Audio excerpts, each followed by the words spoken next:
Alright, whenever the play card is down and you're playing a face-to-face game, if the defensive coach thinks that the called play is a pass play, the defensive coach can go ahead and insert a fifth defensive back.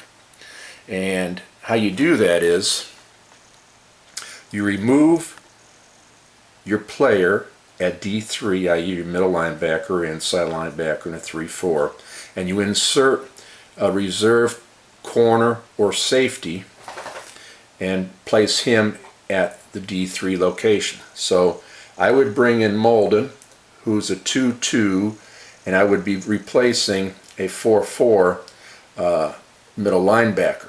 I would also remove Sean Ellis from the game, and I would bring in his reserve Anderson, because you notice he's a 4-3, he's a better pass rusher. So with all those moves, my offensive index would, my defensive index would change from 37-38 to 36-36.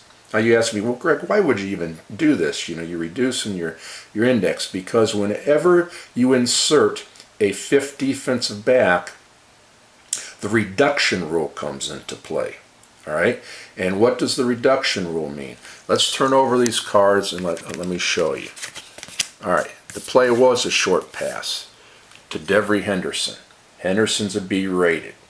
New Orleans has an A offensive index with the pass. So normally this would be read from the A index.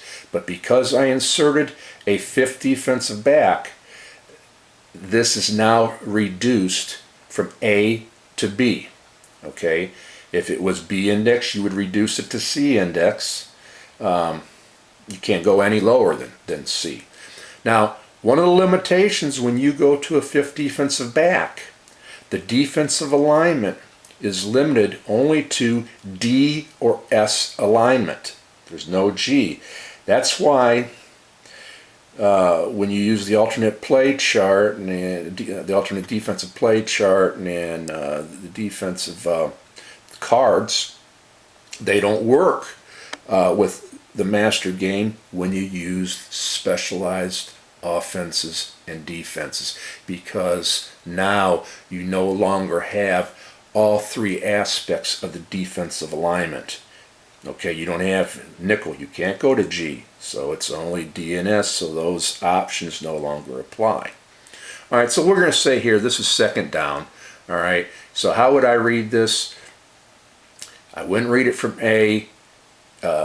I'm not playing an actual opponent, so the rules when it says playing alone say if it's second down with 9 or more yards to go, you would go to D, and any other time you'd be an S. So this play would be read BS. Now let's say, for example,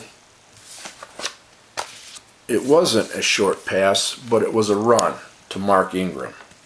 A run or a screen pass. Now,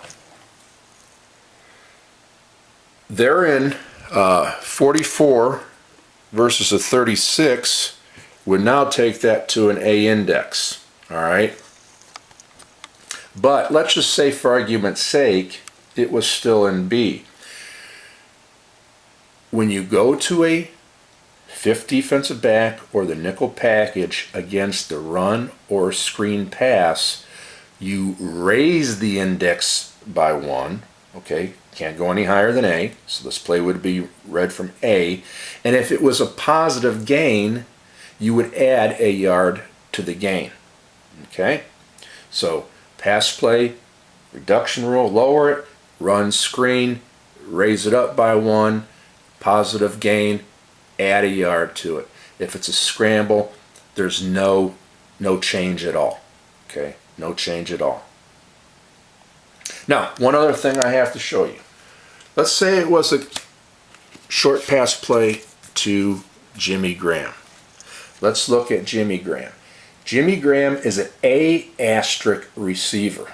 Man, that's strong. What's that mean? Whenever a receiver has an asterisk, it means that his index can never be reduced by a fifth defensive back or a sixth defensive back. So this play would be read A from the standard alignment, because Jimmy's got an asterisk, can't be reduced. Now, only time he could be lowered is if he was keyed, and I'll get to that in one of the next lessons. All right.